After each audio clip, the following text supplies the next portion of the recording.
everybody. Welcome to the Canine Connection podcast. Today, Lori and I are incredibly excited to have Katelyn with us of Katalyst Kennels. I'm going to give you an informal intro. I met Katelyn through Lori because Lori has a puppy from Katelyn, and Katelyn lives close to Lori, which if that happened to me, I would probably own 30 dogs, but thank God she does not live close to me. And I knew that she breeds dogs for work, right? For search and rescue, sniffy type, real life jobs. And that's kind of the lines Zesty is from. And anyway, I'm always just interested in dogs and working dogs and looking at dogs and looking at puppies. So I had the opportunity a couple of times to head on over to her place, which is amazing. She has a boarding kennel, she has training classes, but she has a phenomenal breeding program. I've seen quite a number of litters over the years, and she has a phenomenal setup. And I got to meet some of her puppies, and more importantly, I got to talk to her because I just find breeders absolutely fascinating. And I'm going to let her tell you about a breeding program she's doing for the government because it's super interesting, and I found that really fascinating. And then more recently, I think we mentioned in an earlier episode that on my way to the New Hampshire Regional, I went up there, met Lori, and we stopped at Katelyn's home, actually, and we looked at some puppies. And we talked about how we decided how we decided on Salty for Lori. How you decided on Salty. Yeah. And we just had to throw Salty in there. We had to. And Katelyn and I talked about him a little bit, and I was like, oh, this is so good. We're going to go totally down in the weeds about puppies and picking performance puppies and all things puppies, yay, puppies. Yeah. So I think the first thing I think we should start with is, because I think it's super fascinating, is Katelyn telling us about this program she's doing with raising puppies for the government, which is the worst way of explaining it. So therefore, she's going to explain it. Oh, that sums it up. So yeah, thank you guys for having me on. I'm Kate Graham. I own Katalyst Kennels. We're based out of Litchfield, Connecticut. And so we do have a pet side to the business where we do boarding, some day school stuff, training stuff, nose work classes. And then we also have our working dog side of the business. And that's really where I had started things and is our overall and main goal. So within our breeding program, we raise and train single purpose detection dogs. So typically narcotics, explosives, or tracking dogs. Some that go on to different careers too. So different subsets, electronics or human remains or other search and rescue avenues. And so we breed specifically for those jobs. And then we keep a good number of dogs back each year to raise up through the kind of green dog development and get them ready and prepped for those careers. So within that breeding program, that's been going on a little over 10 years now. Can I just interrupt you for a second? Yeah. Because this is what I find fascinating. Well, you don't have to answer this question, but how old are you? I'm 31. Yeah, you're so young. So and young. You've been doing I don't this always 10 feel it. years. And Yes. to me, So- that's amazing. I love when women start businesses, but no, I really do. I get super excited about that because, owning a business, starting a business, it's very hard. But It is. you're so young and you've been doing it already for so long. And to me, that's so amazing. And Katelyn and her husband are raising a family to boot with a youngster on tow, right, Kate? So there's an additional layer of busy work. So much life. Exactly. And so, and all of that just comes from the dog world being such a cool place. Cause I grew up showing dogs. So I was so lucky to have a a neighbor growing up who bred Gordon setters and had all of these fancy like Westminster group winning Gordon setters. And so she would take me along and took me under her wing to do all kinds of things. And I grew up in an area where I was so lucky to have a training facility nearby that let me do agility classes and rally and obedience and all of that. But I grew up in a boarding kennel and I started working there from well before I could drive. And my mom would drive me back and forth to the kennel every day for work. And it was just such a good way to grow up. And the dog world is such a welcoming place. For young people, for the most part, there's a lot of people who want to support juniors and want to support young people in the sports. So that was awesome. And that really gave me a huge leg up, and then started doing search and rescue dogs when I was about 19. I joined the first search and rescue team I was on. And again, just very lucky to have good people, good support that helped kind of get me to where I am now and make a lot of the connections that have been important for where I am now. Yeah. So that helped a ton with that. And I ended up actually going through a 4-year degree program that was in animal science with a canine concentration. The program itself was good, but the connections I made from it way more so. And that kind of hooked me up into the very beginning of when we were raising and training and starting young dogs. And so while I was in college, I got off campus housing and had a professor who was, very generous with time and knowledge to teach me how to raise young dogs. And so we had, full normal college classes. And then on the side, this hobby turned passion project turned second career of raising and training and selecting young dogs for detection work and raising them up. And then that's just kind of continued and naturally dovetailed into a bit of a breeding program kind of setup. And again, was lucky through places like some of the service dog schools where got into working with some of our progressive genetic tools and looking at things like estimated breeding values and managing breeding programs and breeding colonies for service dog schools that allowed me to have and access a lot of the tools that we can use to create stronger breeding programs, even on a small scale like I have. So my breeding program has been going on about 10 years. It was usually a side, again, I can't even call it a hobby, a side second job to my real job, which for a while was director of canine wellness, which included all breeding program management for a service dog school. So I got to manage their colony. And with that and some of the databases that they have access to and some of the closed genetic pools that we have within service dog stuff, we can look at things like estimated breeding values and again, some of our predictive genetics, which I think absolutely at some point will translate over into our performance dog world or our detection world. It'll just take a little bit longer to get there. So yeah, I started there. And then while I was in that position, I had been breeding 1 or 2 litters a year, mostly for either when I needed my next search and rescue dog or for other people that were looking for very similar type things, but kept it very small. I only had a couple bitches. And again, 1 or 2 litters a year was kind of the max of what I did. I got involved and kind of roped into an opportunity during COVID to join something called the Domestic Breeding Initiative, which was formerly the Domestic Breeding Consortium. And so that is a federally funded project. It's under the umbrella of Homeland Security, their Science and Technology Division. And then Johns Hopkins University, their applied physics lab, is the organizational partner. So they handle all of the data collection and research and the organization of the program. And so this program was seeking pilot participants for a effort to evaluate the ability to create a more stable domestic supply of odor detection canines, specifically explosive detection canines. And the reason for this project coming about is the majority, vast majority of the dogs that we get for explosive detection or other odor detection work in both the federal and municipal capacity come from overseas. Most of our dogs are imported. Most of them come from Eastern Europe and several other countries, but we have a very, very heavy foreign reliance on importing dogs for detection work. Wow. Yep. So a lot of them come from over across the pond.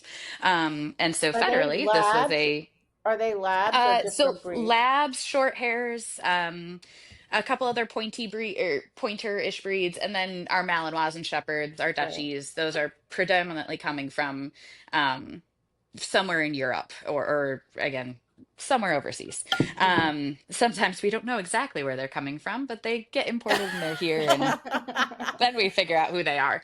Um, so there's a really heavy reliance, and some statistics say like over 80% of our dogs come imported from Wow. there. Wow. So federally, this is a concern point, and they wanted to start throwing some money into how can we have more of those dogs come from here, and not have to import so many, because anything that we're looking from a defense budget, we're, importing that much, that's concerning.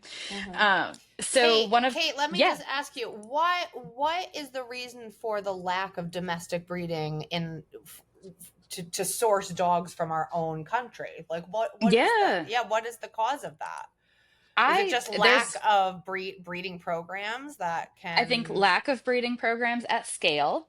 Culturally, it's not a well recognized activity or hobby. So if we look at a lot of the European countries, it is very common for someone to raise a dog to sell to an agency. Like that is a normal, in many of these countries, kind of normal place hobby. And also there, when we look at even some of our like agricultural industry, it is a market over there. It is absolutely an Yep. industry over there to produce dogs for detection work. And because they've been doing it for so long, they have a scale that they can do it at.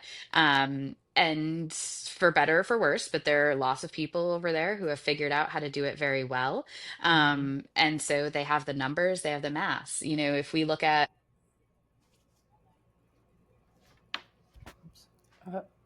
Uh, we lost Katelyn. Does she know we lost her? Can you text her? Let me text her. dogs. Oh, wait, we lost you briefly. Sorry, can you guys hear me? Yep, now we can. Now we Okay. can, but we lost Perfect. you. Sorry. So you Just might go have back, to repeat. go back a little bit. Perfect. Okay. So when we look over, in Europe at kind of how they raise dogs, they can raise large numbers of dogs. They have a large number of people.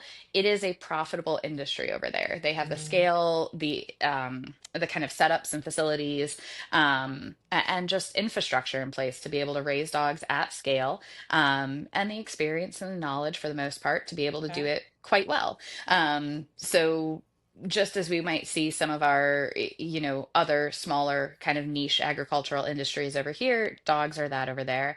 And when we're looking at federal agencies who are procuring hundreds of dogs a year, they can go over to Europe. They can look at 100 dogs on a clip, in a week-long procurement trip. They can select 60 or 70 or whatever they need, and they can import them and bring them back. That simply doesn't exist over here at scale right now. We don't have facilities where you can go and see that many dogs, or where we can procure that many dogs at one time. And again, part of it over here is cultural. We don't raise dogs like that. We don't raise dogs en masse like that. Our just our costs and our infrastructure to set something like that up is astronomical. If you don't have a facility vet, if you don't have, that it would be so intangible to be able to raise that many dogs and with sell them for staff profit. for sure. So it's not something we have set up really well here. And then our other issue that we have is there is no great access point for smaller scale breeders who may be producing great dogs, to be able to source federally currently. So currently, the federal government, most of our agencies operate on something called bulk purchase agreements, or they have a couple other terms, but they're looking for a certain number of dogs at a time. And usually that number is a minimum of 20 or so. Most vendors and most kind of breeders and people raising dogs aren't raising the 30 dogs required at a time to be able to guarantee that they will have 20 for an agency when they come to pick up at any given time, because our, kind of notice period on those might only be a month or two. So most breeders and vendors can't say, oh, yep, I can wrangle together that many dogs for you at one time. And, our industry is pretty well isolated to a dozen or so vendors that can do that. And so we miss out on a lot of the smaller guys like me, who I can't have 20 dogs, a guaranteed 20 dogs ready on a month's notice. I don't have that many dogs in my facility. I don't want to raise that many dogs at a time. And so that would pretty much preclude me from being able to source to our federal agencies. So all of those things were addressed in the domestic breeding initiative, kind of project and looking at how can we get either access points for those smaller breeders to be able to sell dogs to federal agencies. How can we improve the quality of the dogs, the longevity of the dogs, the how can we reduce our dropout rates? And so there are a lot of different pieces and facets within that program, and there are people that are absolutely both authorized and educated to speak on the program much better than I can. But overall, I was attracted to the program because it is something where they were looking to both collect data and research to look at the operational effectiveness of our dogs and the development of dogs and see if there were certain markers and behavioral traits that we could look at a younger age to help determine if that dog was likely to wash out or be successful within a program. And then also it provided me a sole source contract, so I have the ability to tell TSA or some of these other agencies that, hey, I have 5 dogs that I'm gonna have ready that are part of this program to look at, and it sets it up where they will come look at and procure and test those dogs. And so now I'm able to sell to federal agencies that prior to that I would not have had access to. And no, my 5 dogs or 8 dogs or whatever it is at a time is not changing the face and providing them all the dogs they need for things. But if we get a whole bunch Enough of breeders people. who can do Yeah. that, Right. yep, then that Right. starts to make a difference. And so Johns Hopkins University, again, their applied physics lab, and they have a super cool team over there that are working on creating this framework to hopefully create a more stable domestic source of dogs for detection work. Nice. And so that's kind of it in a nutshell. And then also through that, so they conduct quite a few behavioral evaluations on those dogs. They look at certain biologic samples to be able to genotype and look at if we can start to find some other genetic links with what makes a dog successful and not. And then they're also really great with they collect information from all of us breeders on all different scales. So I'm a very small partner in that program. There are some partners who are breeding 20 litters a year. There are some partners who are breeding in a kind of more university setting. So it has a variety of different business models within the domestic breeding initiative. And then they also collect data from us from just kind of our experiences and everything. So we submit information for how we whelp litters, why we do it that way, how we raise puppies, why we do it that way, what we're doing with their early development, etc., so that they're able to collect all those data points and help figure out how we can both create more efficiencies and also a more stable structure to hopefully support more breeders to be able to support this federal and municipal demand for odor detection canines. I love that. So when That's really you cool. breed a litter for them per se, Yeah. right? Do you raise them differently than you would, for example, if you bred another litter and you're like, this litter's geared towards performance Sports, people yeah. or Yeah, Yeah. sports people? Yeah. tell us like how, from whelping to that by the time they're ready to go, like what that looks like. Absolutely. And it happens before they're even born. So I will say my litters that we craft and design for performance and even some of our search and rescue homes are usually a little bit different genetically than the litters I'm looking at for something like the Domestic and Breeding Initiative project. So when we're looking at selling to both federal and municipal agencies, dogs that are going to have their primary purpose in life be to have a full-time explosive or odor detection career, I am looking at a dog that is going to be a tool. And I'm looking at a dog that is going to be a tool for a handler that only has the skills and ability that that handler has. And I need a dog whose primary function in life is to do its job. Its primary function in life is not to be a good companion in the house. It is not to be a pleasant dog to be around. It is to do its job and do its job very, very well.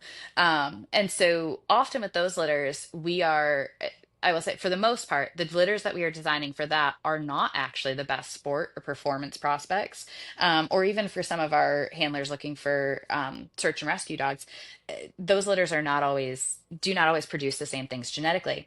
So my domestic breeding initiative litters, and with those litters, one of the caveats is we have to keep back that entire litter to raise. So if we designate it for them and we have 9 puppies in that litter, we have to retain the ability to perform evaluations on those puppies throughout their 12-month birthday.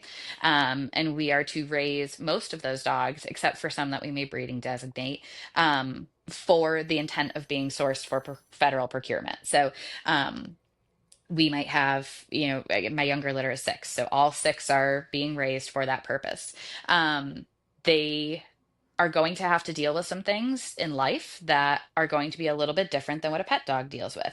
If they go to TSA, they're going to be going down to Lackland Air Force Base. That's where a lot of the agencies have their training programs. They're going to be in a kennel with hundreds of other dogs. They're going to be primarily living in a kennel. They have to be able to deal with that through their development and training while they're down there. Now, with TSA and a bunch of other agencies, they will end up going home with a handler once they're graduated and paired and all of that. And so that's awesome for them. But they have to be able to withstand the kennel environment during that training process. They have to be able to withstand having a multitude of different handlers and trainers.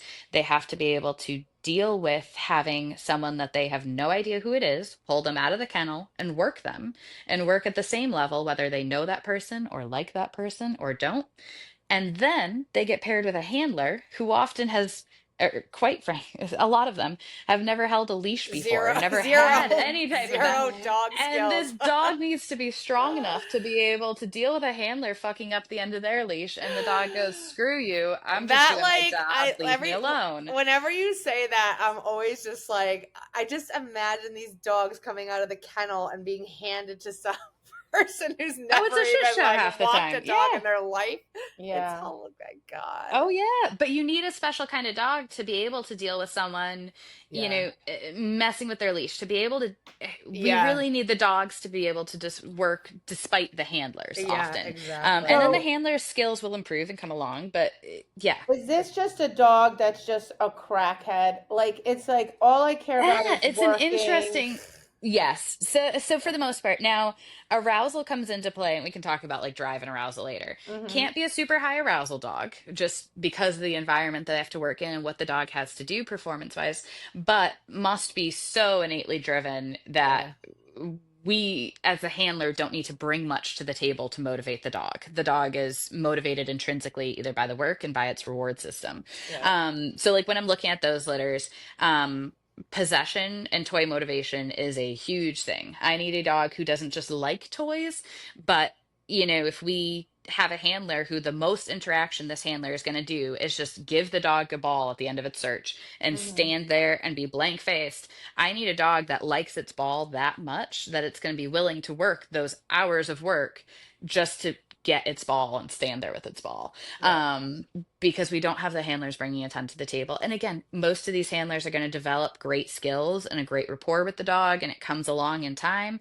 But at first, it's messy. And we need a dog who can handle that. So we're looking for a lot of, again, motivation to possess and kind of maintain control of an item, usually a ball or a tug or whatever. And we're also putting these dogs into programs that are traditionally designed for pointy-eared dogs, our shepherds, our Malinois, or whatever, and are based off of a dog who is uber possessive of its toy. And so the program does not change. I can't play fetch with a dog in the airport. That doesn't functionally work. I can't play fetch with the dog roadside when it's doing a car sniff for narcotics. I need a dog that's content to go, okay, did it, and I have my toy, and maybe it's a toy, it's going to just smush in its mouth. Maybe the handler's going to play some tug. But we need to make sure we're crafting a dog who genetically is going to have the tools to be content with being rewarded in that method, and actually really into that. They need to be resilient. Yes, right? So resilient.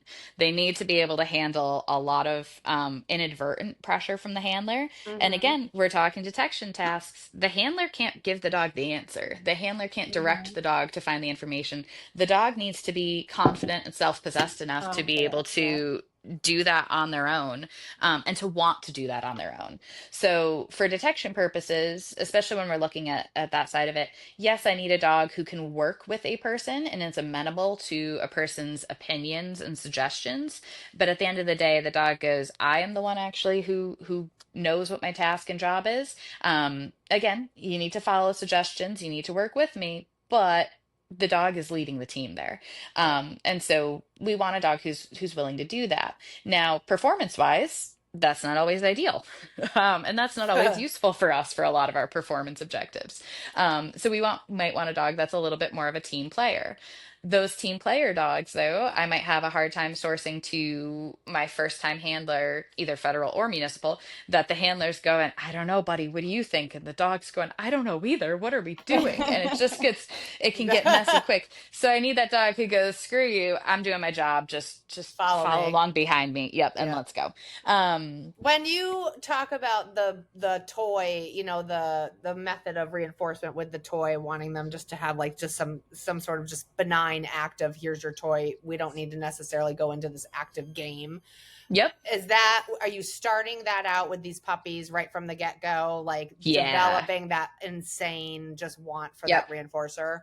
Yeah. Yep. So that starts right off the beginning, and how we do it starts kind of right from the beginning. So unlike some of our, dogs that might be going to other agencies like USAR, where we see a lot of really interactive play and a lot of like, oh my God, here's your toy, get it, get it, get it. Yay, we're playing with it.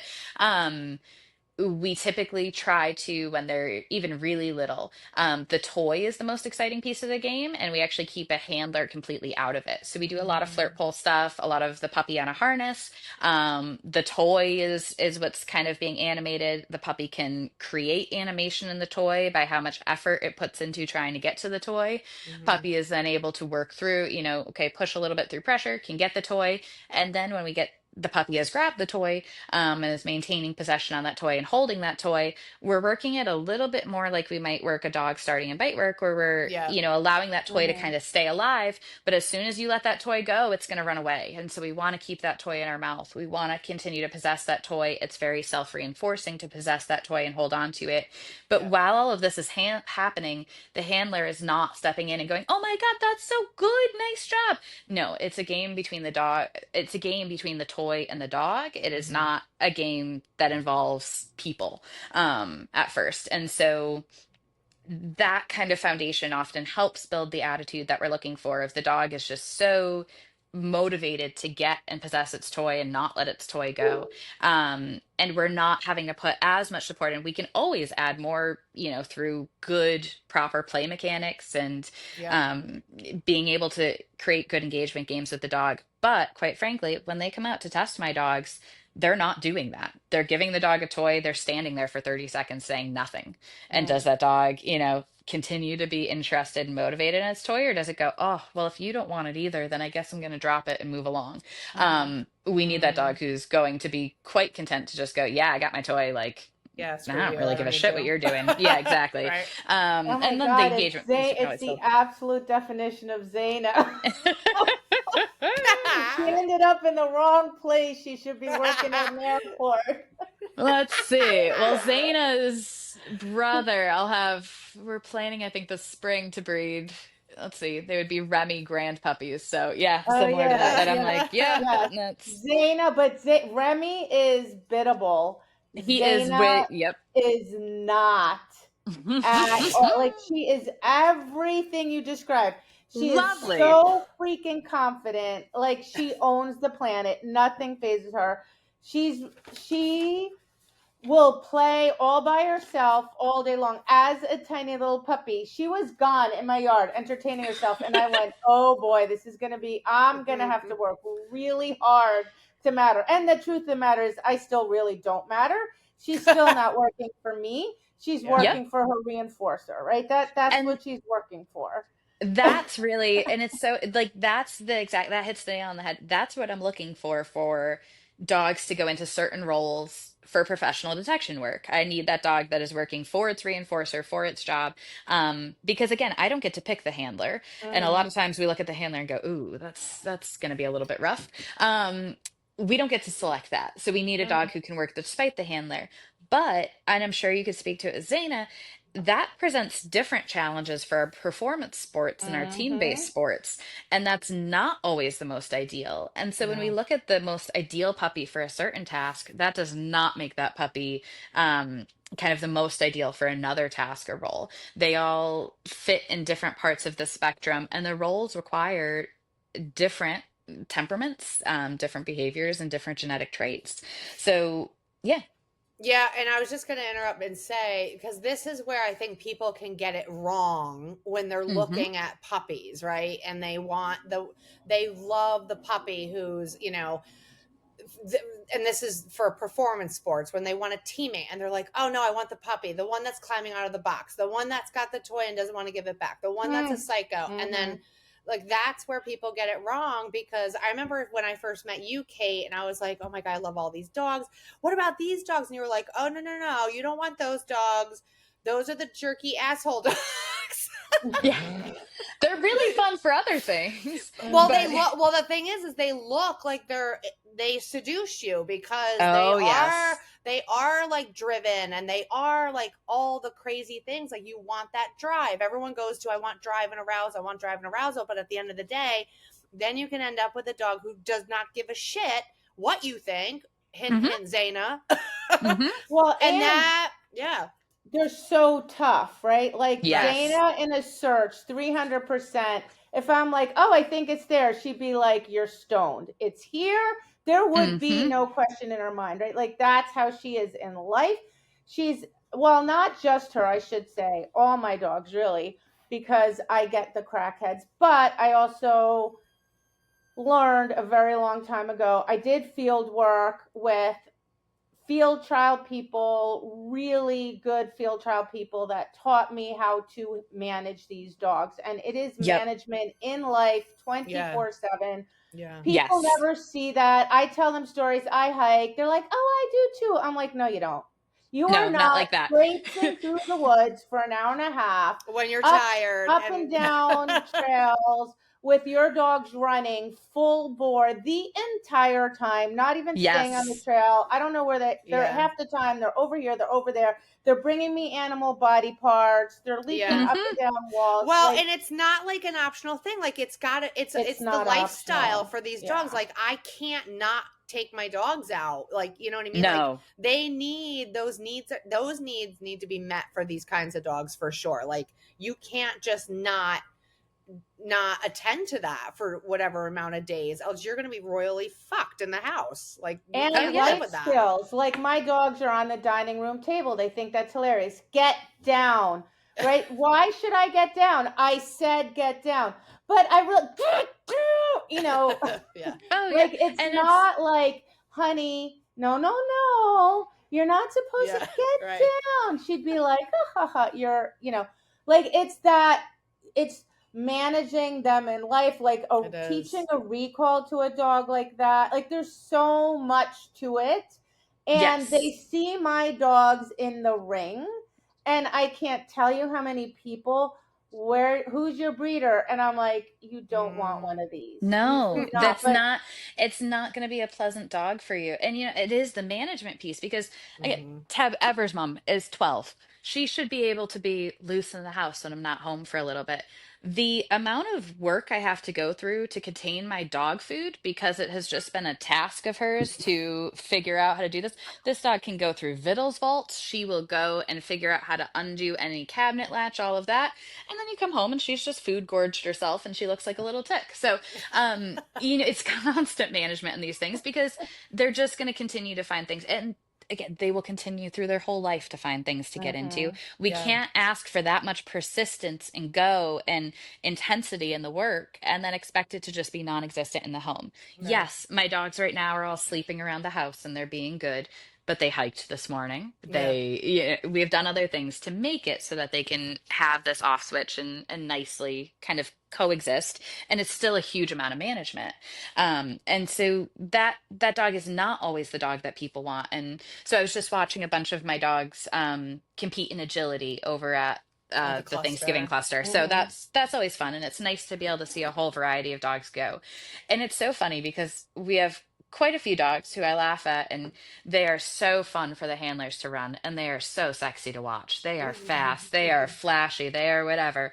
The dogs that are way more consistent and way more titled and kind of all of that are the ones that are a little bit more moderate. And those are the ones that are being super successful because they care about keeping bars up. They care about watching where their body is. And that's they're willing to work with. And that's the word I use. They care about their pleasing their handler. Yeah, exactly. They want to work nicely in team. The dogs who don't give a shit, who are just flat out, I mean, they're so fun to watch. but they are also way harder to get to qualify. Like Yeah. again, I have some awesome handlers who are like, nah, this is just fun and it's an Yeah. adrenaline dump every time you run them. But they're not qualifying nearly as much. They're Right. not moving up through the levels. They're not going to be your national level team because the dog just doesn't give a shit about the precision involved. It's Right. just going to go as fast as it freaking can. And if shit happens, shit happens. But they don't care quite as much about the fact that, ooh, this was a problem. Um, they're just going flat out. Yeah. And so, again, fun to watch, but that's not the kind of dog that I'm telling, especially most either novice handlers or handlers who are really caring about competing at a very high level. That's not the kind of dog I think you want for that. Yeah, and that's where I think people have that misconception because they go and they see all those dogs run and they see that sexiness and that fast and oh my God, I want to do that. And then they just don't understand the flip sides of that coin Mm-hmm. with living with them and the fact that they really aren't as careful. They don't really care as much. You're going to struggle more trying to reach Mm-hmm. those higher goals that you're looking for at the competitive level because you have a dog that may be fast, but isn't gonna care two shits about precision or being careful with its feet, you know? Yep. Yeah.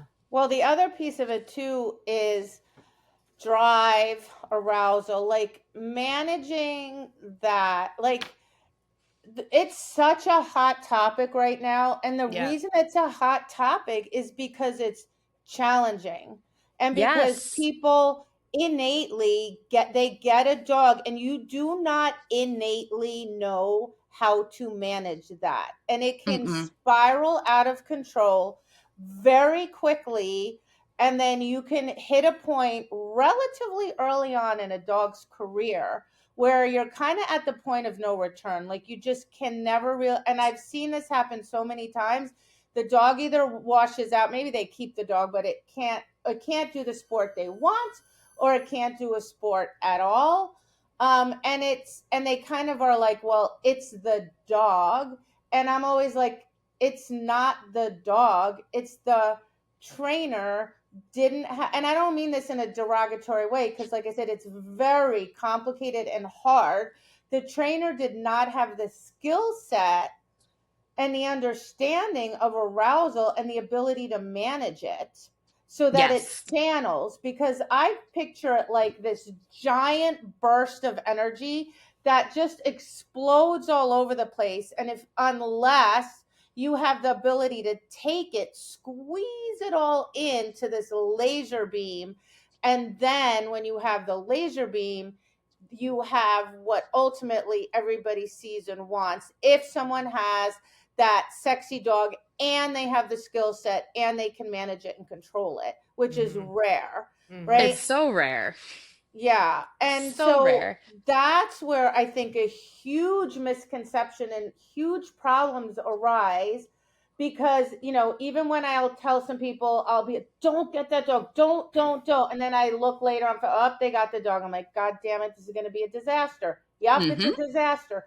And it's because they couldn't manage their arousal. Like and I have a lot of experience with it. I have many dogs with it, and still, like, it's something I'm working on in my competition training, like constantly, and I teach on it all the time. And Yeah. I see how hard it is for students to process it, to read it, to manage it, to adjust it in real time. Mhm. Yes. Mhm. Especially those who don't have that experience, you know. Absolutely. And I think sometimes too, it's still so commonplace. We're having so many more discussions now between like what is drive, what is arousal, Yeah. and recognizing that they are two separate things. Yeah. But I think it's so important to parse out, I'm always looking genetically. They are absolutely two different pieces. Drive, and it's so hard to define drive because we go, is there drive? Is there not drive? Is it intrinsic? Is it extrinsic? Whatever. Right. But if we're looking at like, are we calling it motivators? Are we calling it work ethic? What are we calling it? To me it goes it's the desire to complete your task with the maximum amount of intensity and efficiency, and the Mhm. efficiency piece is important because if you're not completing your task properly and efficiently, then that doesn't do me any good. And so, for example, right, if we're looking at search and rescue and I am clearing a 40-acre problem and you are running just in circles and for the first 10 minutes not even searching, I don't have the time to stand there for 10 minutes and let you get your shit out and Mhm. or go, oh, hey, these first 5 acres we cleared, dog's probably not actually clearing them because he's not working well. Yeah. Now he's dialed in and settled in, and now he's Yeah. working. Yeah. No, I need the work right off the bat. So I want the efficiency immediately. Yeah. So That's a that's what I'm great, and looking at. that's a great word to use there, that efficiency. Like Mhm. I always go Yeah. back to, like when I'm talking to people, I always go back to the example of like a working line border collie on a farm, Mm-hmm. working Mm-hmm. livestock. Like Yep. that efficiency needs to be there 100%, because any Yes. wasted amount of time is the loss of flock or the endangerment to that flock or that herd, Hmm. right? We So can't it's have that huge. border collie getting so excited running out to go get sheep in the morning that he's scattering them, Mhm. and then Exactly. before he's even able to get in. Yeah, we need the efficiency right off the bat. And And what so and as what and what does that drive look like? I always say that too. You know what I yeah, mean? Like that frenetic behavior that you're seeing that looks fun is not efficient drive. You know what I no, mean? nope. So My human remains dog, right? I may go into environments and what she does, we do a lot of trace evidence stuff for another federal agency, which is really cool. And so I need her to be able to search a threshold as soon as we walk in a room for a drop of blood or a drop mhm. of cleaned up blood. So I need her frequency of sniffing to be extremely high. I need her to be working with a great amount of intensity. However, she cannot be doing laps around the room because we're missing something. I need her to Mhm. have all of that intensity focused into such a tiny little area that she can detail so closely, but with such care and intensity Mhm. that we're not missing those little things. So the behavior is not always this giant explosive expression of behavior, but it is Right. an intense amount of intensity and efficiency within the task. Yeah. And so that I feel like we can control a little bit more genetically, that level of drive or motivation to me is something that I think we're able to look at and manipulate genetically a little bit more so. But then when we're looking at arousal, I always think of arousal and I just from my education and all of that, I was always taught arousal on the spectrum of like Yerkes Dodson curve. So, the relationship between arousal and performance. And so it's on an inverted bell curve. And when we're really low arousal, kind of we have or let's see. So we're on an inverted bell. And for those of you who don't know Yerkes Dodson curve, look it up. It's a really simple concept. But it's this idea that there is a optimal level of performance. And that is when a Mhm. task is performed the most beautifully that task could be performed. It is efficient, it is precise, everything is coming together. And we've all been there with our dogs where we just go, oh, that just felt good. So Yeah. there is that optimal level of performance. And then we have arousal on a separate axis on this kind of chart.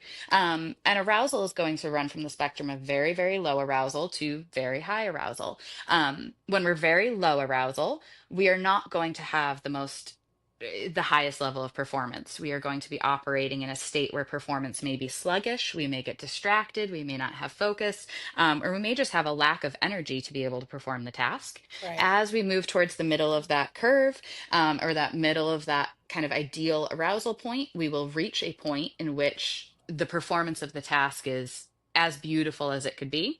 But then we can also go too high on that arousal level where all of a sudden, I mean, we talk about it in dogs all the time. We just don't know always, I think, where it comes from, but they're over the top. So they get over Mhm. the top of that curve where performance starts to sharply decline because we Mhm. have too much arousal in the situation and no longer is the dog able to maintain appropriate Optimal. mental Yep. focus. Yep, Yep. they're no longer working in that optimal state. So Yep. that I always think of as like we're tuning the switch on a radio. Like we go from that like static to a little bit of crackly, like, all right, we're starting to hear some words, we're starting to hear some things, we're getting closer to optimal arousal. You hit that one little bit on the dial where it's perfect and crystal clear. And then as soon as you go a little bit further away from it, we start to lose everything again. And we start to get crackly and then we get into full on static. So I want that perfect point where I can hear everything crystal clear.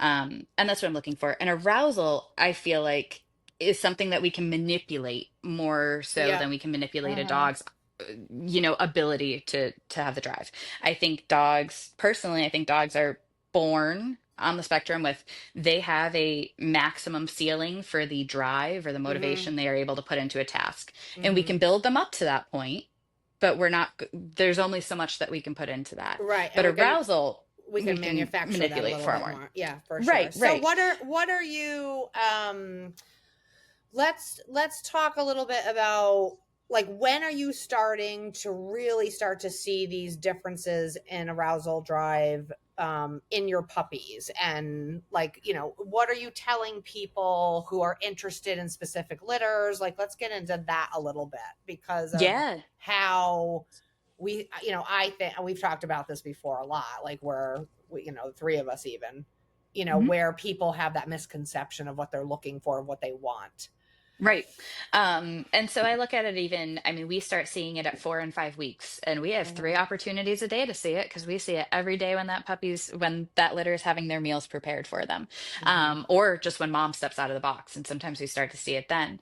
We will see the dogs who can be efficient in their tasks or efficient in trying to reach the goals that they are trying to reach. So if we do a lot with like food puzzles and things like that, and not like a physical food puzzle, but like there is an X pen between you and the food bowl, or there is a barrier, or there is a some other stressor that you must either cross or overcome or work around to be able to access your food item. Or we started even younger, or your dam. And we will see the puppies who are in such a high state of arousal that they are expending and just leaking so much Mhm. energy on either screaming or spinning or running frantically.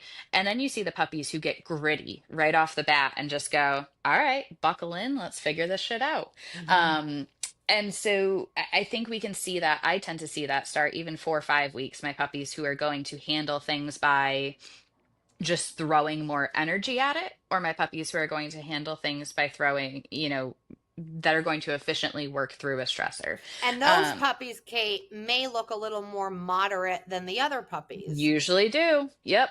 Mm-hmm. Yeah, They because I usually, mean, people equate like so. I hear this all the time, right? This was a thing, and I very early on, I kind of got sucked into that, but then I'm always like curious, so I always want to know. So I got all this information, then I was like, oh, okay, like quote unquote, pick of the litter. I yeah. want pick of the litter. I'm getting pick of the litter, or the breeder's giving me pick of the litter, and we feel really good about that, right? It makes us feel special, and like, oh, I'm getting pick of the litter, but like, what is that even? And most people like I think we mentioned earlier, pick of the litter might look on the surface like that wild and crazy dog, or Yeah. like, Yeah. and I'm always Quite like, frankly, dude, like pick of the litter means, to me, it means I get to pick the puppy that matches the best to me, that meets the traits I want, which I'm very, very specific on, right? Like I write it out and yes. I give it to the person, the breeder. Yes. And plus, Absolutely. I like, I like to also look at the puppies myself, individual. It's like we can get into Hmm. that later, but like that should not be the same puppy that No. someone else wants. So they could also be getting quote unquote pick of the litter because they're picking the dog that's best for them Them. Yeah. Hmm. in that I litter. so and I quite frankly, I hate the pick of the litter stuff because I know. it is so subjective. Is It's it so the breeder's subjective. favorite puppy in the litter, or is it the best puppy for you in the litter? And I think a lot of times it does manifest as just that most explosive puppy in the litter. And Mm-hmm. quite Mm-hmm. frankly, a lot of times, fuck that puppy. That's usually the Mm-hmm. puppy that's giving me the most grief to deal with as I'm Mm-hmm. raising them up. They might turn out to be brilliant or they might crash and burn, but Mm-hmm. it's a often much more of a roller coaster than we want to embark down. And so I always tell people when they talk to me about they want a puppy and we're looking at litters and whatever, and they talk to me, I say, build me your dream dog. Let's, talk to me. What are the things you like? What are the things you don't like? And we'll go right from the beginning, just when we're starting to even look at size and structure. Do you have certain preferences on how a dog is built, what size a dog is? Different sports are going to lend themselves well to different physical attributes. And hey, I might say after a conversation, I'm not going to have the puppy for you, but I Mm-hmm. want to talk about and kind of parse out what things are most important to you. So we're going to talk about the phenotypic stuff. what does the dog look like? How is it put together? What things drive you crazy? I know personally for me, and it's so stupid, I hate a dog with loose eye rims, like a droopy eyed dog. It drives me fucking nutty. I don't care how nice the dog is. I can't live with it in my house. Like, it drives me fucking crazy. No droopy So, eyes. like, I no like droopy eyes. it. Zesty's a little droopy. Isn't Zesty a little Yeah, droopy, yeah, Lori? he's They can all got, be a little droopy. Yeah, yeah, he's got a little droop. He's got That's a It's little a droop. big, hilarious. but for me, it just drives I'm me not nutty. offended. It bugs me Yeah. all the time. Like, That's it's one of those hilarious. things. I know it's going to drive me crazy about that dog. So it's stupid, but for me, I go, That's hilarious. Right. whatever. But some of those little things matter. Some of us have some weird quirks and That's don't okay. certain shit. So it is. And then I want to talk to that person about, okay, how do you like to interact with a dog? You know, what is kind of your style of handler engagement, whether you have a dog already or whether you don't and you're just watching other. Are you a super hands-on handler who really is high energy and bringing a ton to the table yourself? Or are you a more laid back handler? How do you like the dog to interact with you and behave with that? Because if I have a handler who wants to be, super high energy and they're bringing a lot to the table and they're a handler who is very busy and fast and all of that, in some sports that might be good to pair them up with a dog who is going to match that. In other sports, we might need a dog who helps ground some of that out or isn't going to get spun up and over the top by that. So we've got to look at things like that. And then, just other things that when I ask people, what kind of quirks do you like, or how do you like a dog to interact with you? Personally, I don't like a dog who's going to be easily offended. I don't like a dog who's going to go, "Oh, I'm sorry," if they do something wrong. And that's just my style. I know it will bug and annoy me to work with a dog that is constantly apologizing to me, if I have put too much pressure on it. So I choose dogs to live with that aren't gonna apologize because I don't like dealing with that. But talking to that handler about, okay, what are your goals? Yes, let's see where you're gonna go. And that, I look at, okay, let's stack all the cards in our favor. Do we have a pedigree that is proven to produce dogs similar to what you are looking for? Do we have the health clearances and, structure that is going to support what you are looking for? Okay, we have checked those boxes. Now let's talk through individual preferences. How do you want to work this dog? What type of interactions do you like with your dog? What type of reward systems do you like with your dog? All of that. And that's going to help us look at, is this litter going to be a fit? And then within this litter, let's create a diverse wait list so that we don't have every puppy going, okay, I've got 5, Lorries on my list that are all looking for top quality obedience prospects. Because quite frankly, I'm probably not going to have 5 of those. I would rather keep a list and kind of a variety in my people, for each litter, that, okay, I have a person that wants a search and rescue dog. I have a person that wants a competition obedience dog. I have a person that wants agility dog. And I can kind of plug and play those puppies and their strengths and weaknesses into the home that they are going to best thrive in. So I always want to talk to that person about, again, what is your dream dog? Dream dogs are not reality, that's imagination, but what would it look like if everything came together and you had everything you wanted? And then let's see, does this litter support genetically that it should fit those goals? And if it does, let's now start to look through those puppies and see if there's someone that supports that. So my pick puppy for one person is going to be very different than pick puppy for another person. Yeah, right. And even within the same sports, if I have a first time obedience competitor that is really intense and wants to do all the things, but this is going to be their first dog versus someone like you guys, that is going to look like a different dog. And you are going to be able to have different success levels with those dogs. So yeah, pick puppy is hard for me. I'm not something I usually buy into.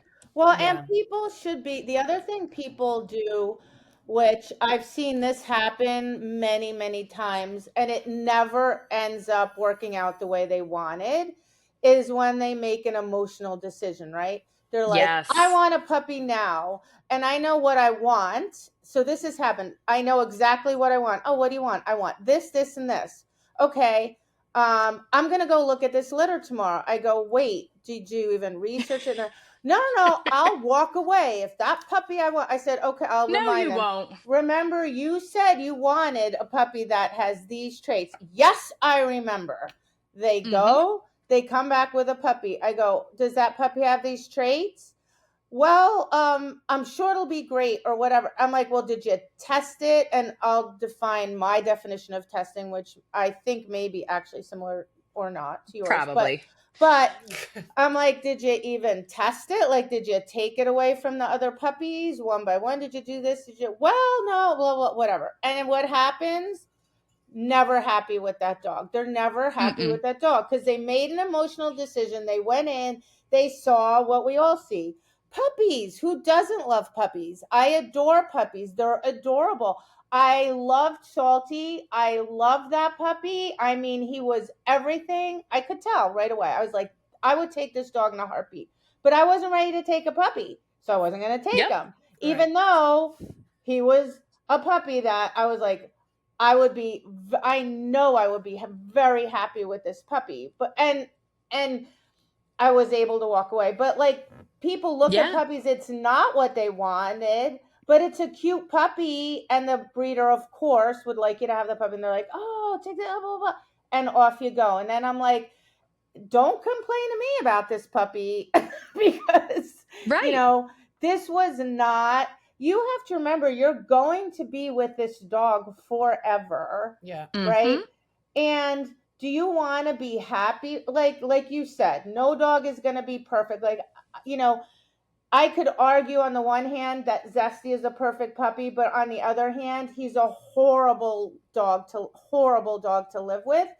The girls that work for me didn't like him. They just said to me, they didn't even want to potty. They did not want to even take him out to go to the bathroom because he's just a lot of dog. And he has this like singular mindset, like want to, you know, he's very intense. He's just a lot. Anyway, he's just a lot. So I think Lori, I was talking to you about this or somebody, like all the good traits that I want for the level of performance I want come with some baggage, shitty, right? Like, some shitty life stuff. Like because those same traits are who they are. So if I want a dog, like you were talking about earlier, some of those working dogs that's confident and independent, well, guess what? They're not just going to be like that when we're training.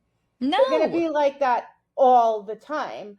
Right. Or if they have a ton of drive and they're always on the edge, they're not just going to be like that in training. They're going to be like that all the time. And so I think I think that's what people don't understand. Or they see these pictures of Zesty, you know, with his hat on and his glasses on and looking cute as a button and all that. And I'm like, yeah, just come spend a day with me and you'll be like, holy Hannah, like what is even happening here?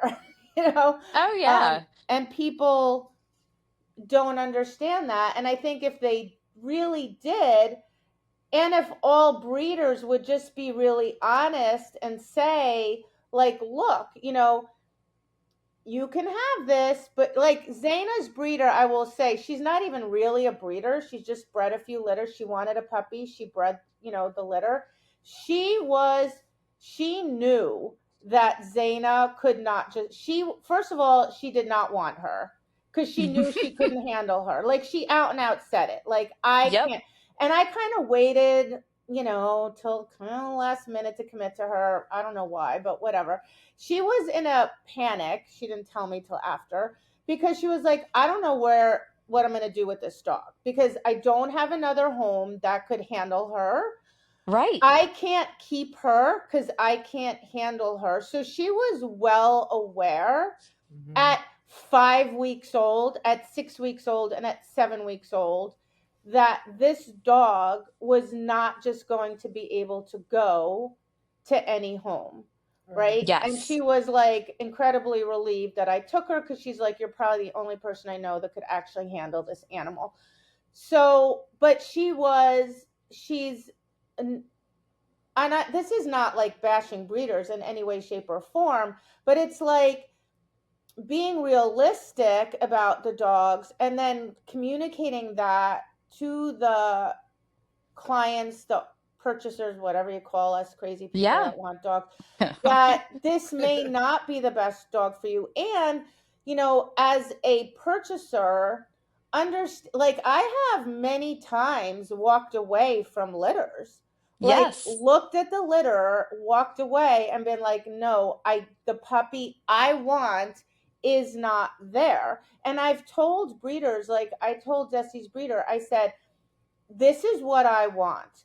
I don't care if it's not in this litter, because if it's not, I will wait till the other litter. And if the next litter is not till 6 months, I will wait 6 months. And if it's not in Right. that litter, I'll wait for another litter. I'm not just taking any puppy. I want what I want, because Because these they stay with me forever. They live Mhm. in my house, they sleep in my bed, they're with me practically 24/7.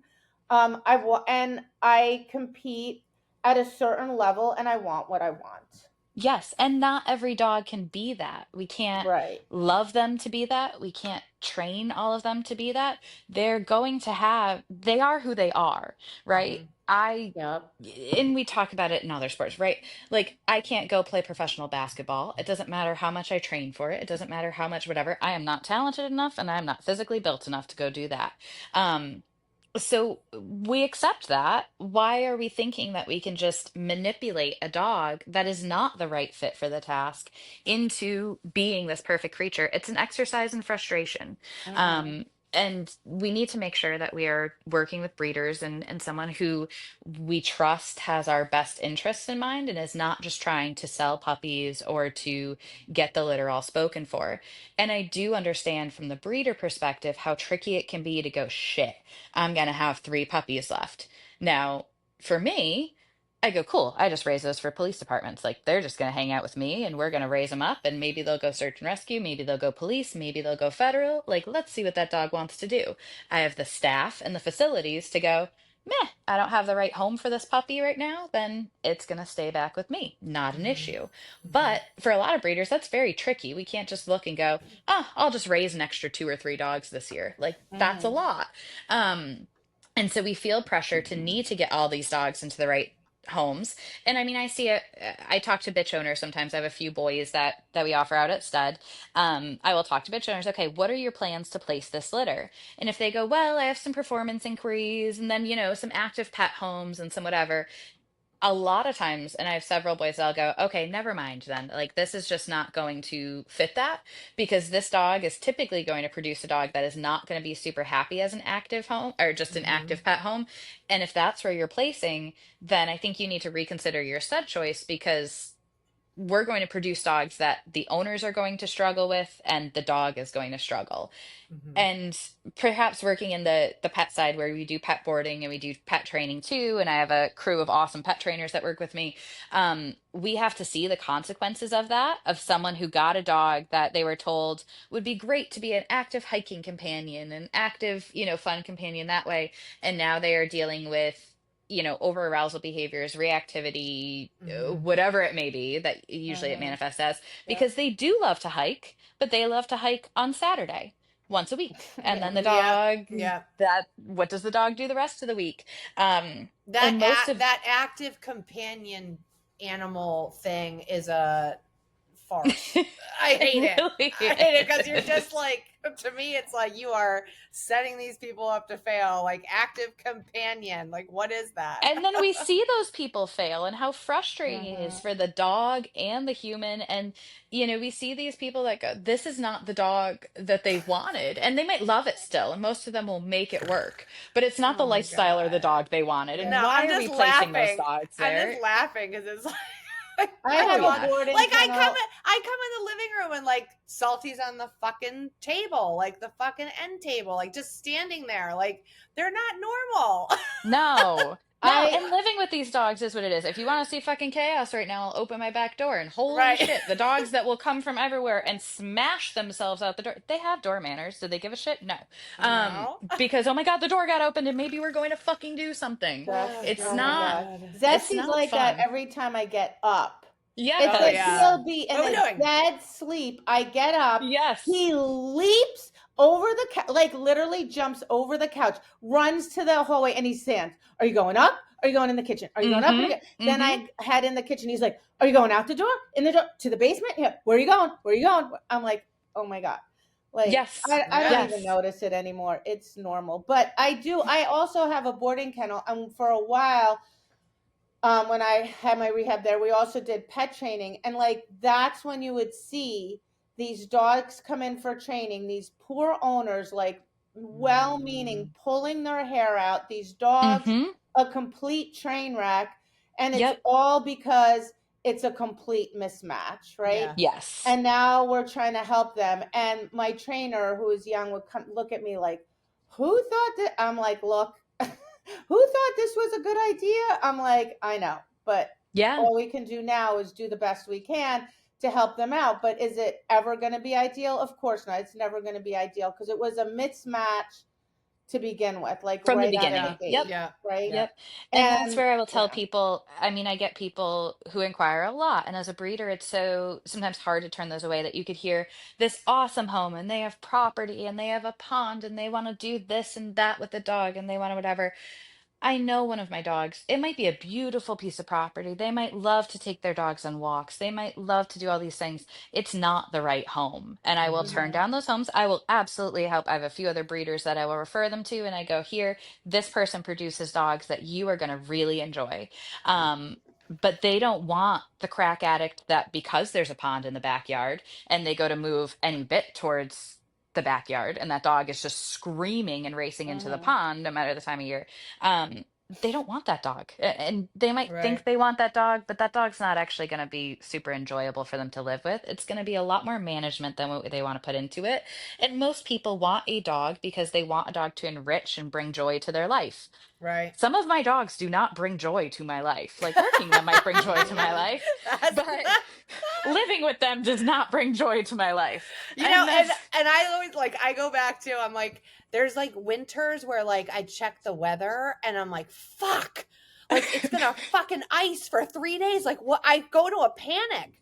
You know, like we're like, holy shit, how am I gonna get these dogs out? How am I gonna live with these dogs? Like that's a thing. That's the reality of living with them. But there are, so now that we've frightened everyone away, they'll never get a working lab again. I mean, but it's all a matter of what's being bred because Zeal is the polar opposite, right? Zeal is, I call it lazy. You know, I'm like, he's the laziest dog on the planet in life because he is perfectly content to literally spend the entire day on his bed chewing his bone. Now, when I work him, he's all in. When I hike him, he's like full 13 and a half hour, 10 minutes into the hike, he's still running. Like he's been running the whole time, right? But I come home, he's affectionate, he loves people, he was well-mannered. The dog is like the perfect dog. He never did a naughty thing ever in his entire life. Like not even as a puppy, he did not do a single naughty thing. He was like people would look at him and go, he's an old soul. Like I have pictures of him but like he would be loose at work. I'd be having WrestleMania with some crazy dog that didn't want to be restrained that I need to work on. And he'd just sit there calmly and look, like watching, like, why is this dog being so crazy? I don't understand. So they're there. It's a matter of you need to understand the difference and you need to be like a really smart shopper and look for that dog because that dog will fit your lifestyle better. You'll be much happier with that dog and you'll still be able to work with that dog. This dog can still be very competitive. You can still be very successful with the dog, but it's just a different experience, right? And then you're like, well, why would you? I mean, Zeal, I like the crackheads because it matches my personality because you know, and Zeal had his own challenges. All dogs have challenges when we're training them. They were just very different. So people just, I think we circle all the way back around to what you said at the beginning, which is you need to have a list, right? You need to have a clear understanding of exactly what you want. Not some vague concept of pick of the litter, air quotes around it, right? Like you should be able to write down and say, this is what I want in life, and this is what I want in my working dog, and this is realistically my skill level, because you have to be realistic about that. And this Absolutely. is my lifestyle. And this is realistically the amount of time I can dedicate to training and to exercising my dog and to life management training skills, etc., right?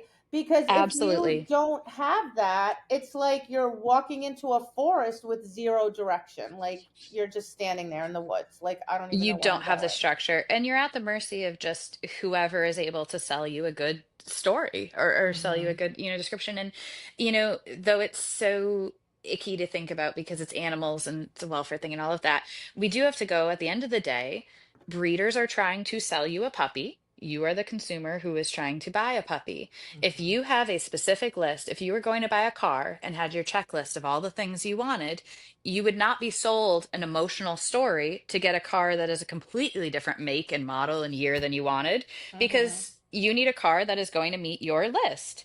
Um, with a puppy, I think it's so much easier to get sucked into the emotional side of, oh, it's super cute, or there was some Hmm. crazy story behind the litter, or there was, just some other thing that made it meant to be. And then we just throw our list away completely and go, this is what we need, this is what I'm going to get, and make that a decision based on either impulse or emotion.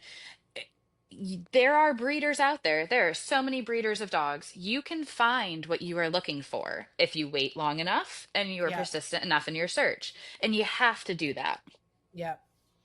Yeah. Yeah. And I be mean, patient.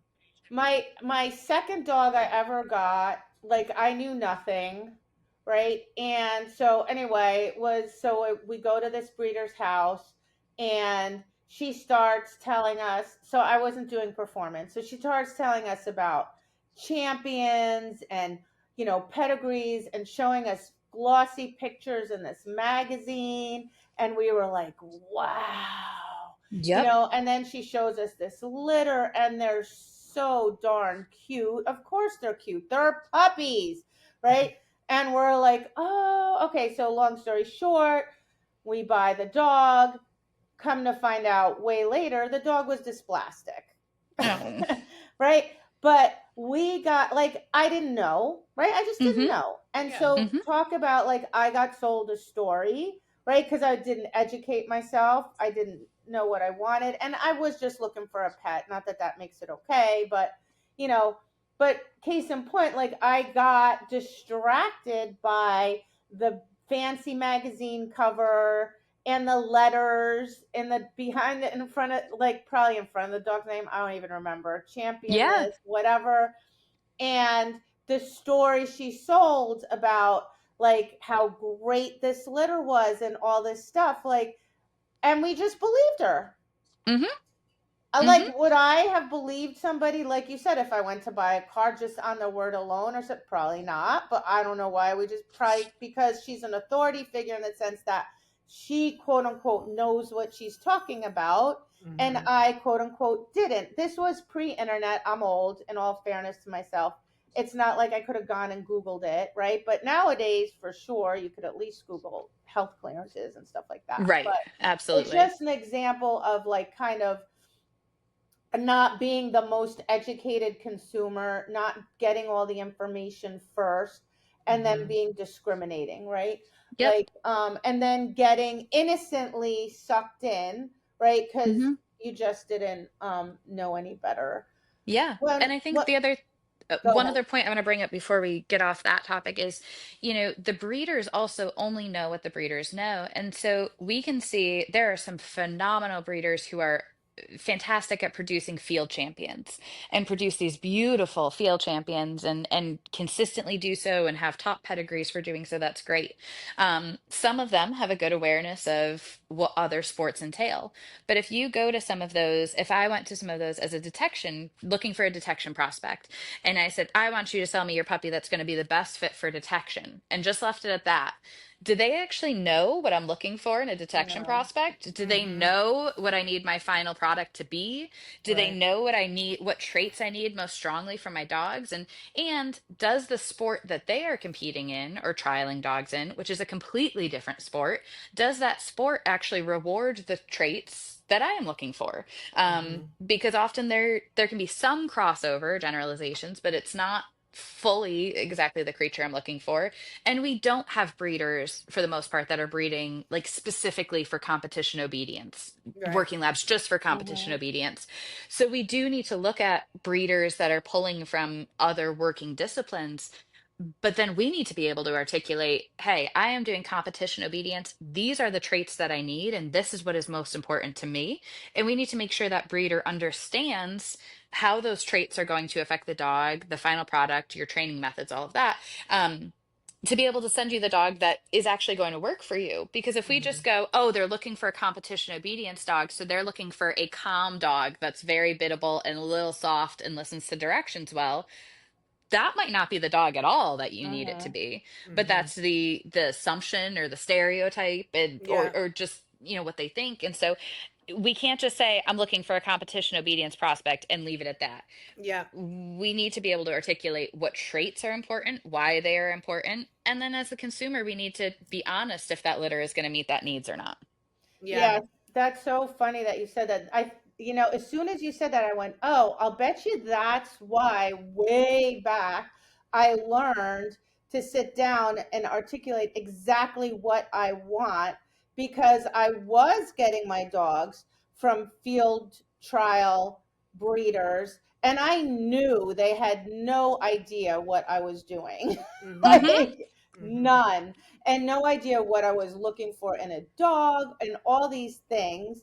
And I knew some of them wouldn't even sell me a dog, which I was fine with. But I knew that I needed to be very clear and able to say, this is what I want out of a dog. Because if exactly like you said, if I just said I do obedience, they would have absolutely no idea Right. what Yeah. I wanted. Right. Yeah. Yeah. Which is like, I think, I don't know if you agree, like most breeders have their disciplines that they're primarily breeding for. Kate, it's really like we're super lucky with you because you did do all that stuff. Like you did obedience, you did agility, you Oh, did not on your breed. So, levels, but but I'm lucky you, to have friends like you guys who do it yeah, on and that level and can educate yeah, me. and educate you. But I really think like it's super important for people going to look for puppies. Like if you're not sure, if you just don't have the experience, like I don't have as much experience as Petra, like find somebody who can help you. Absolutely, that was a game changer. Like when Petra was able to come with me and pick out Salty. So have you talked to people about how we picked out Salty and what happened Well, to no, Salty so there? that's what I really want to get into. But no, because what happens is, right, all right, so way back, when I first started looking at litters, just out of sheer curiosity for myself, for other people, whatever, like it was like, oh, we do this formal testing, right? Like, and then other people develop these other tests, whatever. So we would do these tests. But then I had a client in my rehab facility, and she was the director of the Seeing Eye. And so we Hmm. talked about, and it was really interesting. She said those tests, she says we don't use them. They're not predictive of whether or not the dog is going to be successful in the program. She goes, what I find was more successful was I was just able to look at the puppies myself, and I could tell. Yep. And I said, well, how could you tell? She goes, well, we're just looking at behavior. And then she said the reason she doesn't think the tests were effective is because the people administering it are still interpreting behavior and they may not be interpreting the behavior correctly. And I was Yes. like, oh, I get it. And I said, yeah, so like really, I don't need to do the test. I need to just have the ability to read the dog and read the dog's behavior. Right. So, yes. So, a couple things. One is, I believe this. I was taught this. I don't know if there was a study on it or if it's just hearsay.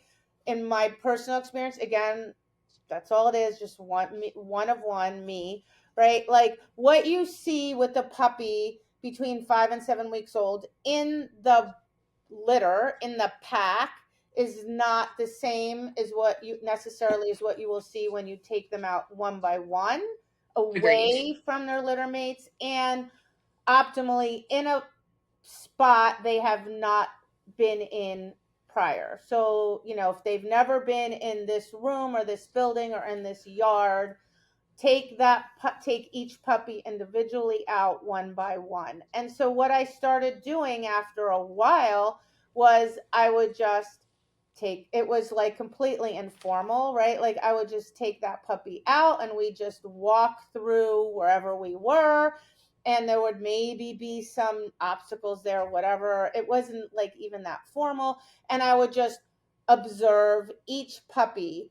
And when you would take each one by one, you will see a clear difference in their personalities, a clear difference in their behaviors. And all in essence, all I'm doing is looking at this puppy's behavior, right? So with Salty, so we you know, when they're in a group, they're all cute. They all, whatever. And Lori was like, I like this girl. What was the pink or the Mm-hmm. purple one? I like this The girl. red And I'm one. like, Yeah. Red. and in my head, I'm like, how do you even know? Uh-huh. Because it Uh-huh. was in a puppy pile, right? So I said, well, I'd like to, even though Lori was claiming she didn't want a puppy out of this litter, I said, if Kate's amenable, I'd like to take them out one by one and take them in a spot they haven't been. So we met at Caitlyn's house. The puppies were all in a big crate, and Lori wanted. I know Lori likes her girls, right? Which is Yep. fine. Yep. So we took out one girl, and basically the puppy comes out of the car, put it on the floor, and then we all walked through her yard. We walked past a kennel with some barking dogs. One of them is a big shepherd, rah, rah, rah, rah, right? Mm-hmm. And then we all just walked together, and then there were some woods and a little rock wall, and then there were some tables and chairs and whatever. It was nothing fancy, nothing. Nope. Maybe there was a toy laying around, a dirty old toy, like in the yard. This was completely not formal, right? And I'm 300% fine with that because all I Yes. do is read dogs for my job, right? So put the girl down and we start walking. Is the dog constantly underfoot? Okay, that's a dog that's really going to rely on the handler, right? It's like it's not confident enough to go explore the environment on its own. It wants to be by you. Is that good? Is that bad? It just is, right? Like this Mm-hmm. is how this dog is. Does the dog go? The dog goes rah, rah, rah, rah, rah, and the puppy goes ah, and then it goes, oh, it's just a barking dog. I'm good.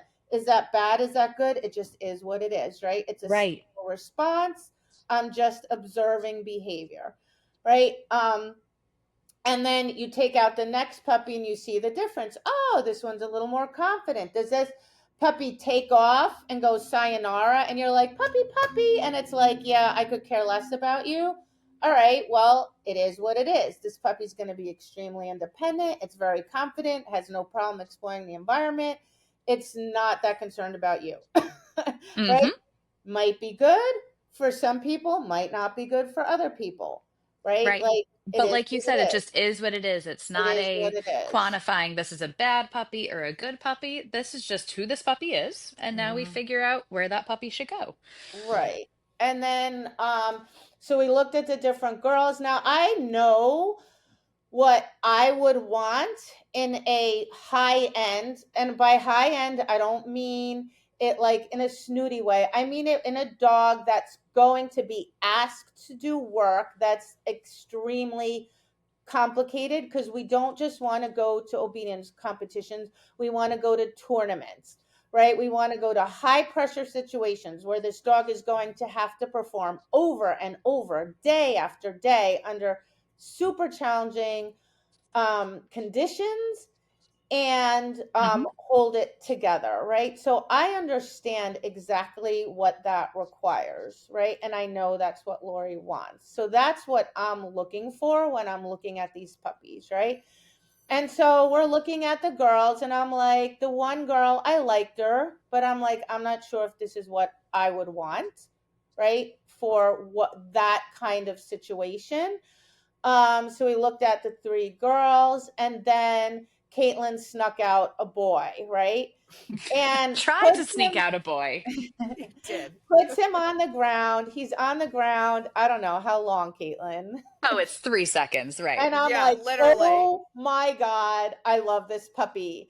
And Lori's like, you just like him because he's a boy. And I'm like, I I'm watch. I go, just watch. And I'm looking at Caitlin. Caitlin's like, and right? I'm over here trying to hide the fact that he has a penis. I'm I like, know, and no, I'm Lori like, wants wait a a second. girl. I'm like, Kate, what do you do? What is this? Is this a boy? You're like, well, yeah.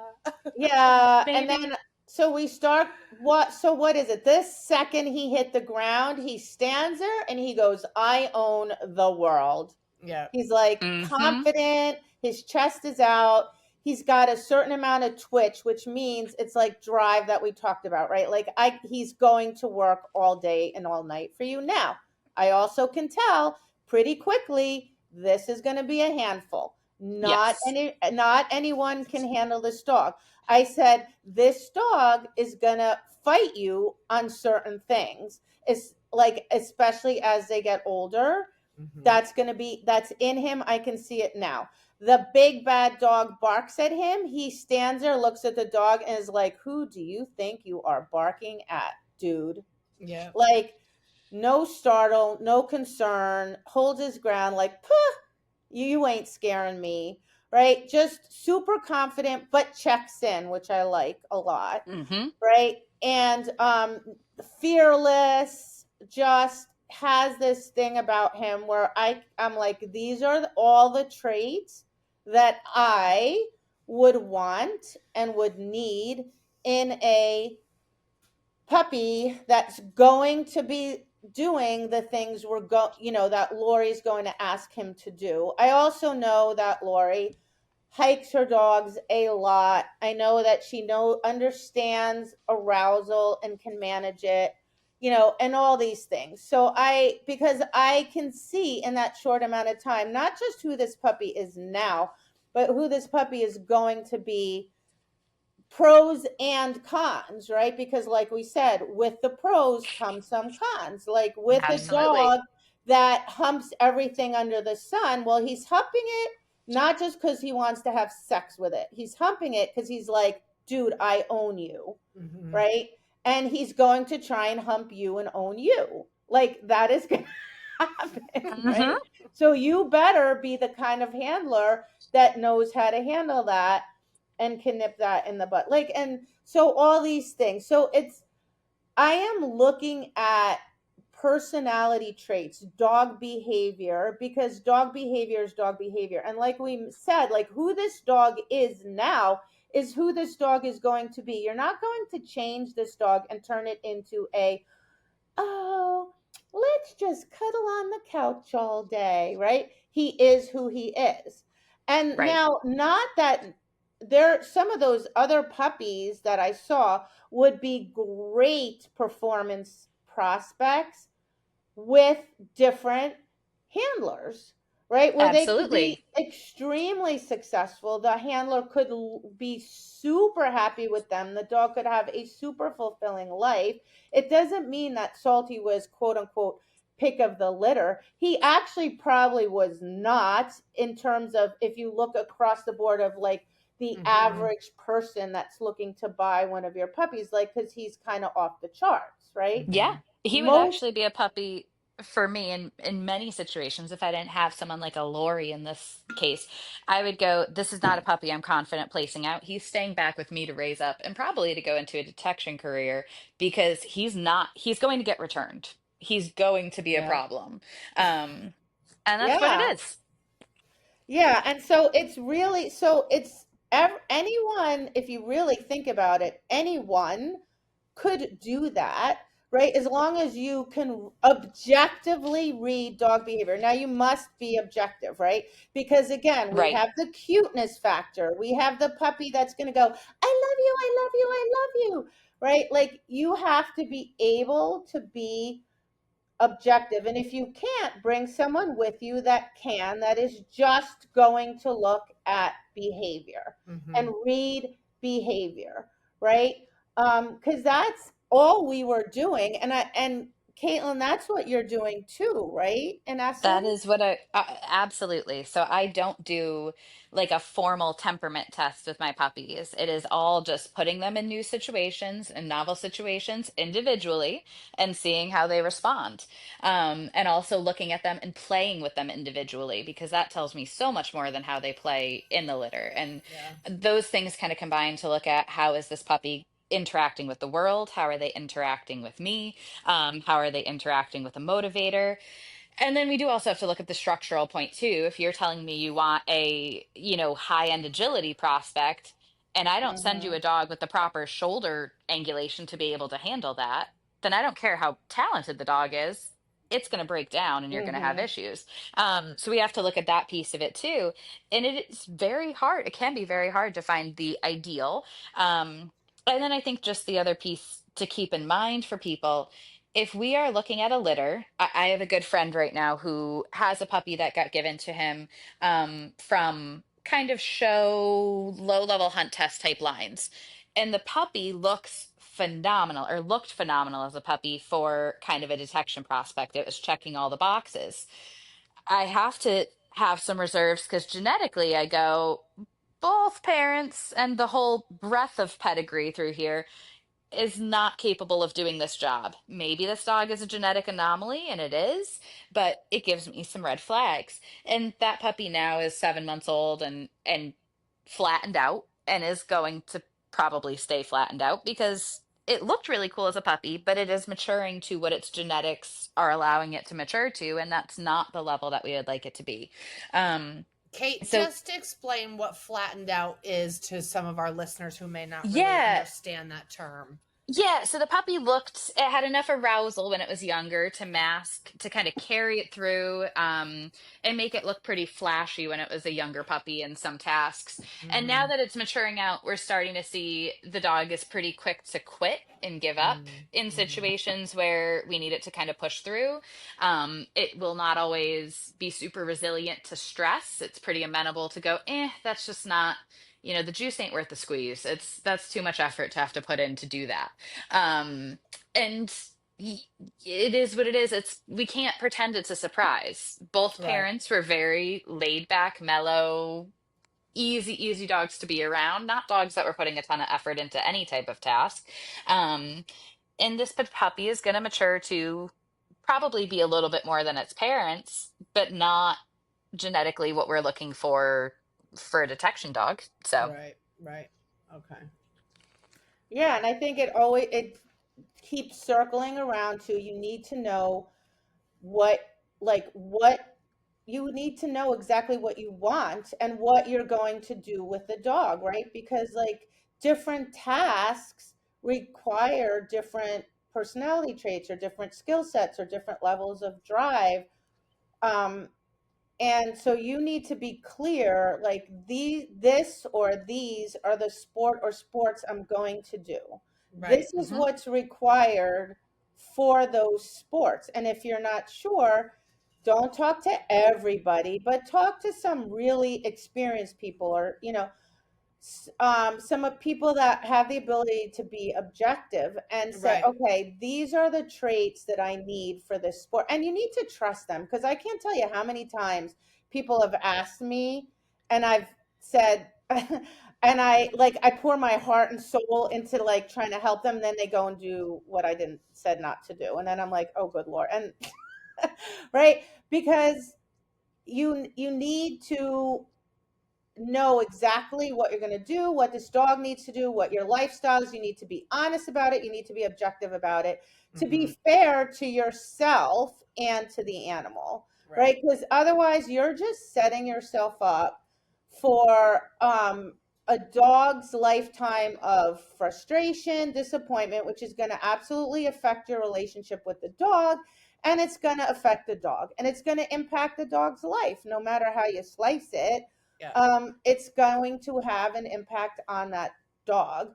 So really, and we're responsible for their well-being, right? Like once I commit to buying a dog, no matter what, I had a dog that I purchased, I did all my due diligence, the whole 9 yards. Turns out the dog just chemically was not wired right, right?